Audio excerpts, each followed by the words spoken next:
hanggang hapon inuulit. Dahil dyan may katanungan ako sa'yo. Tatawa-tawa ka pag hindi niya nasasagot, ikaw ang tatanungin ko, ha? Ito yung mga shapes na ginagamit natin sa traffic sign. Kung kikita nyo to, minsan lang, hindi nga lang pinapansin, ha? Merong parihaba, parisukat, no? Square. Merong circle, itong bilog, usually blue or red. At meron tayong mga parang hugis ng arrow. Isa yan sa mga traffic sign. Ang wala dito, yung triangle. Isa din yon, uri din yun ng traffic sign. At yung mga shapes na yan, may mga ibig sabihin yan. O, sige nga. Anong senyas trapiko? Dito, sa mga nakasaad dito.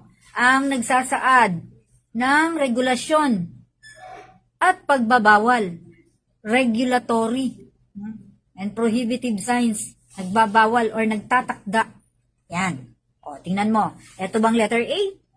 Letter B? O letter C? Sige nga, tingnan mo. Alin dyan sa tatlo ang nagsasaad ng regulasyon na ibig sabihin, nagtatakda o nagbabawal? Letter B. Bilog. Regulatory sign yan, ha?